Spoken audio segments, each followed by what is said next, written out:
پاکستان نے زائرین کی واپسی کے لیے مزید 2 ہفتوں کی مہلت دے دی ہے۔ اقامہ ہولڈر بھی وطن واپس جا سکتے ہیں۔ ادھر سعودی عرب نے بھی ہر طرح کے وزٹ ویزوں کو توسیع دینے کا اعلان کر دیا ہے۔ تفصیلات جانیے اس رپورٹ میں۔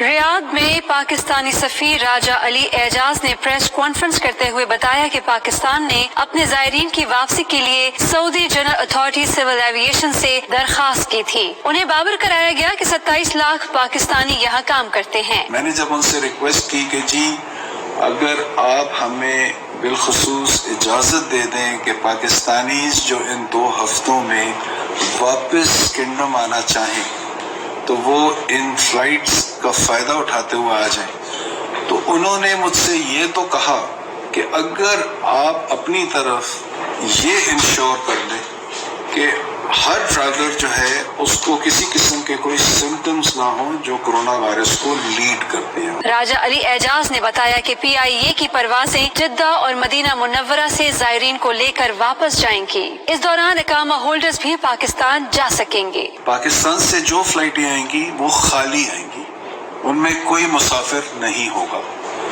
اور یہاں سے ظاہرین یا وہ پاکستانی جو پاکستان جانا چاہیں، ٹھیک ہے، بے شک اقامہ ہولڈرز بھی ہوں، اگر وہ جانا چاہتے ہیں وہ ان فلائٹوں سے ان کو اویل کر کے واپس پاکستان جا سکتے۔ دوسری جانب سعودی حکام نے تمام اقسام کے وزٹ ویزا میں توسیع کرنے کا اعلان کر دیا، جو کہ بذریعہ آن لائن ہوگی۔ فیصلہ بین الاقوامی پروازیں معطل کرنے کے فیصلے کو مد نظر رکھ کر کیا گیا۔